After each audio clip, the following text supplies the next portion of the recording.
আবার বোমা ফেলব, ইরানকে নতুন হুঁশিয়ারি যুদ্ধবাজ ট্রাম্পের। সময়সীমা বেঁধে দিয়ে রণতামামা বাজিয়ে দিলেন মার্কিন প্রেসিডেন্ট। ট্রাম্পের বিরুদ্ধে বিষোদ্গার করেছে ইরানও। ফের যুদ্ধবিরতি নিয়ে বড় হুঁশিয়ারি দিলেন মার্কিন প্রেসিডেন্ট ডোনাল্ড ট্রাম্প।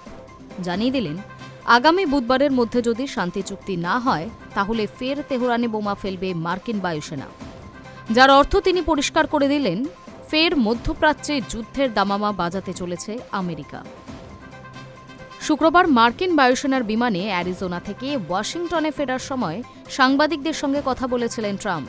তখনই তাকে বলতে শোনা যায়, সম্ভবত আমি এটাকে আর সম্প্রসারিত করতে চাইব না এবং ইরানের বন্দর যেমন থমকেই আছে তেমনই রাখা হবে।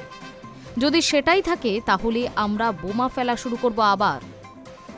ডোনাল্ড ট্রাম্পের হুঁশিয়ারি, বুধবারের মধ্যে যদি শান্তি চুক্তি না হয় তাহলে ফের তেহরানে বোমা ফেলবে মার্কিন বায়ুসেনা।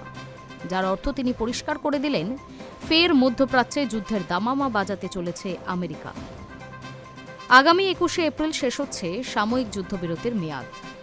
তার আগের দিন অর্থাৎ ২০শে এপ্রিল ইসলামাবাদে শান্তি বৈঠক হবে বলে ইরানের এক আধিকারিক জানিয়েছেন। রবিবারই পাকিস্তানে পৌঁছে যাবে দুই পক্ষের প্রতিনিধি দল।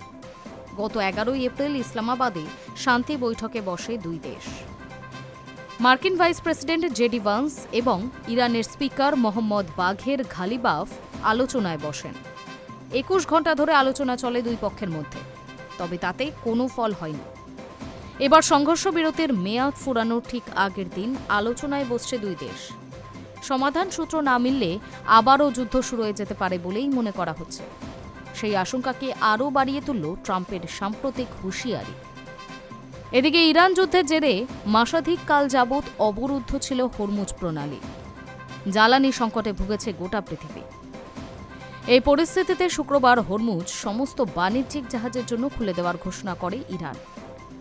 এরপরই অদ্ভুত প্রতিক্রিয়া দেখিয়েছেন মার্কিন প্রেসিডেন্ট। তিনি তার সোশ্যাল মিডিয়া ট্রুথ সোশ্যালে লেখেন, ইরান একমাত্র ঘোষণা করেছে হরমুজ প্রণালী সম্পূর্ণ খুলে দেওয়া হয়েছে, ধন্যবাদ। কিন্তু পরে আবার তিনি জানিয়েছেন, প্রণালী আমেরিকা বন্ধই রাখবে যতক্ষণ না শান্তি চুক্তি হচ্ছে। এদিকে ট্রাম্পের বিরুদ্ধে বিষোদ্গার করেছে ইরান। তাদের দাবি, ট্রাম্প যা যা দাবি করেছে সবই মিথ্যে। ইরানের পার্লামেন্টে স্পিকার মোহাম্মদ বাঘের কালিবাফ বলেছেন, ১ ঘণ্টার মধ্যে ট্রাম্প নাকি ৭টি দাবি করেছেন, যার সবই মিথ্যে। Hi News network.